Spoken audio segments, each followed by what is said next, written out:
Drage kolegice i kolege, ja sam Paulina Šiljeg iz Državnog arhiva u Dubrovniku, Arhivskog sabirnog centra Metković Opuzen Ploče. Držat ću vam jedno kratko predavanje Topoteka Dolina Neretve, koje sam vam jučer zbog tehničkih poteškoća ostala dužna.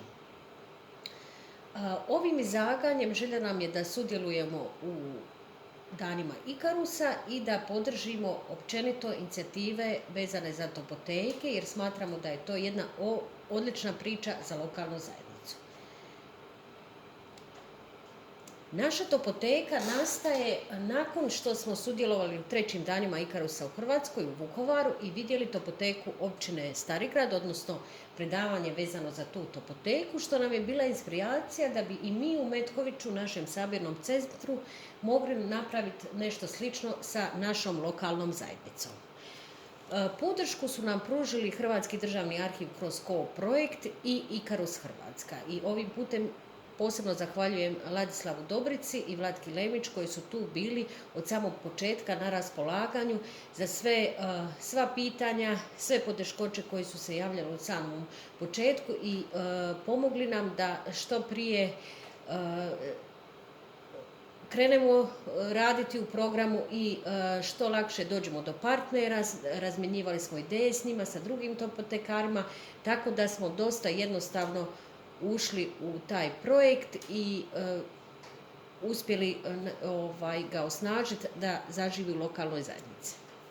Inicijalni partneri su nam bili 2 osnovne škole iz Metkovića s kojima inače surađujemo, ali također i Udruga Dobra i Gradsko kulturno središte s kojima smo dotad također imali ostvarenu suradnju. Znači u samom početku obratili smo se partnerima s kojima smo dotad surađivali, jer nismo ni sami znali kako će to u kom će to pravcu krenuti, tako da nam je bilo najjednostavnije komunicirati s partnerima s kojima već imamo ostvarenu suradnju. Kako je išao hodogram uspostavljanja naše topoteke? Najprije smo razgovarali sa inicijalnim partnerima i ponudili im da u okviru projekta se održi jedno predavanje, predstavljanje same topoteke kao platforme, pa da vidimo ukoliko su zainteresirani da krenemo svi skupa u tu priču. I stvarno skupili su se ovi inicijalni partneri, pogledali smo to predavanje, iskomunicirali i odlučili da želimo svi krenuti u uspostavljanje topoteke. Nazvali smo je Dolina Neretve, da to bude jedna šira priča, ne samo Metković, mada su ti inicijalni partneri bili iz Metkovića samo. I nakon što smo skupili određeni broj fotografija, dokumenata i ostalog materijala i to postavili na topoteku, isprobali mehanizme kako to radi, kako funkcionira, koliko široko ići u opise, kako tagirati, onda smo inicijalni partneri se dogovorili da je vrijeme da ona ide javno i tako smo u veljači 2019. u okviru Ikarus aktivnosti javno prezentirali topoteku Dolina Neretve.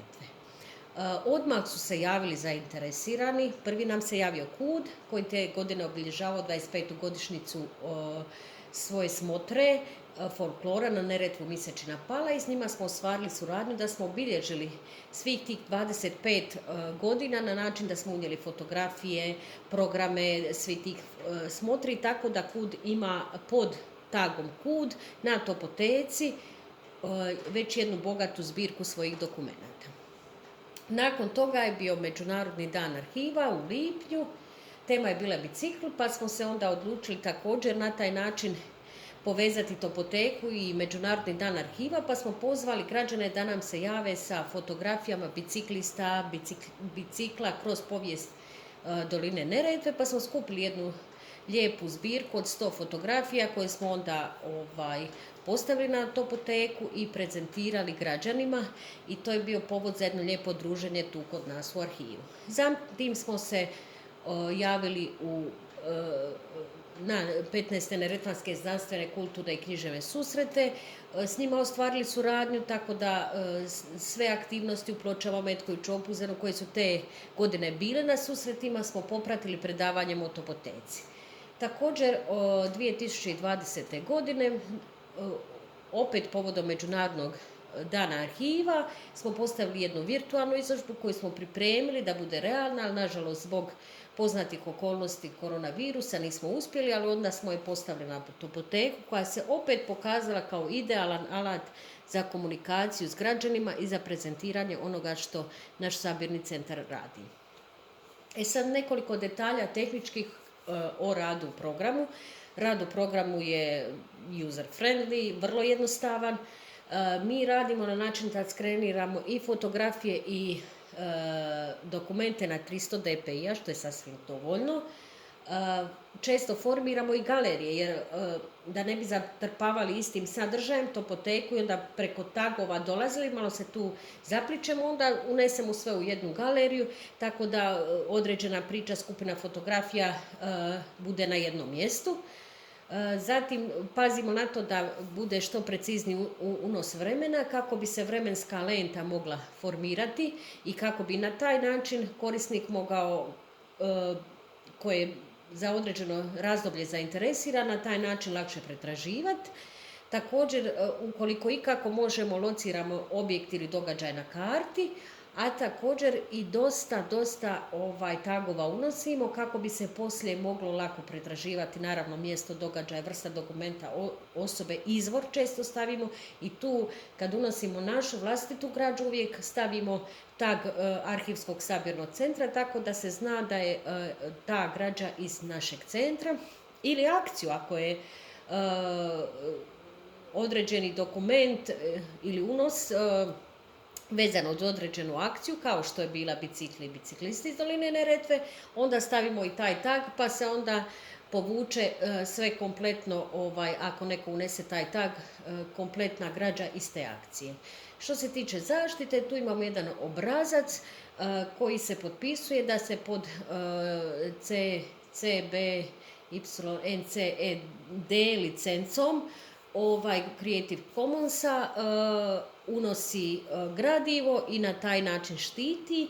Uvijek navodimo vlasnika, izvor, autora, ukoliko je poznat, ukoliko ne, onda svakako stavimo nepoznate. Rezultati rada do sada 561 unos, većinom fotografije, nešto objekata dokumenata i manji broj tekstualnih zapisa.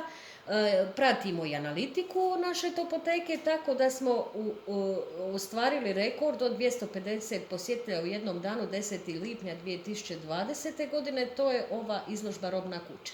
Znači, to je onako najznačajniji broj što se tiče posjetitelja, a inače kad uđemo u statistiku to bude prosjek dnevni negdje do 5. Rezultati rada, znači ono što je tema našeg rada, arhiv za zajednicu, zajednica za arhiv. Arhiv za zajednicu, znači putem topoteke je pružio logističku i tehničku podršku, a također i 93 unosa iz vlastitih fondova i zbirki. Znači tu smo mi vidjeli kanal preko kojeg promoviramo ono što imamo u našim spremištima i naravno čime se bavimo, a zajednica respektabilan odaziv, 468 unosa i posredično 3 donacije privatnog arhivskog gradiva, jer bi ljudi donosili fotografije, a onda bi u dogovoru s njima uspjeli i postići da oni dio toga i doniraju arhivu kako bi to uvijek bilo dostupno svima i u materijalnom obliku. Posebno ističem donaciju obitelji Ključe i donaciju obitelji Zupčić, znači fotografije koje do sada nisu bile na taj način dostupne javnosti, stvarno sada predstavljaju bogatstvo našeg centra. Novi partneri, osim inicijalnih partnera koji danas sudjeluju, tu su se pojavili pojedinci, Mladen Ključe, Ivanka Markota, Rato Krističević, Marina Franković, Miroslav Klem, Boženka Zupčić, Ivana Bače, Mario Gluščević, Nikola Jelaš, ali mnogi drugi. I također Srednja škola, Gimnazija Metković, 2 biciklistička kluba, KUD i jako dobru suradnju ostvarujemo sa Facebook grupama Društvo starih Metkovaca i Spomenar Metković. Znači naša mreža koja se okupila oko topoteke je dosta široka i topoteka u Dolini Neretve zaista živi. mediji nas prate i ovim putem isto im se zahvaljujemo i nadam se da će tako i biti. Znači, kad god imamo neki događaj vezan za topoteku, pošaljemo javni poziv i mediji se uvijek odazovu, poprate što radimo, tako da i s njima imamo izvanrednu suradnju. Čak i sa stručnim nekim udruženjima, kad smo radili robnu kuću i postavljena topoteku, to je objavilo Udruženje arhitekata Bosne i Hercegovine, tako da do sad, kad god smo išli u neku suradnju, uvijek smo imali dobar odaziv. Ovo je sučelje naše topoteke, 561 unos do sada i nadamo se da će to rasti i da će naša topoteka i dalje živjeti. Perspektive, ono što želimo, znači još više škola uključiti, do sad su to škole iz Metkovića, ali želimo da su to škole iz drugih mjesta doline Neretve. Također, što prije izađemo iz razdoblja COVID-19, nadamo se da ćemo uvesti redovne akcije prikupljanja građe, možda na nekom principu svako 2 mjeseca, 3. I također trudimo se da bolje promoviramo našu topoteku putem Google indeksiranja posredno još uvijek preko Facebook, ali nadamo se da će ta opcija živjeti u samoj topoteci, pa će se time i povećati naša vidljivost. I također postoji mogućnost da se povezujemo i s nekim drugim aplikacijama, da isti materijali mogu onda biti i na nekom drugom mjestu povezani. I to bi bilo to. Hvala lijepa na pažnji.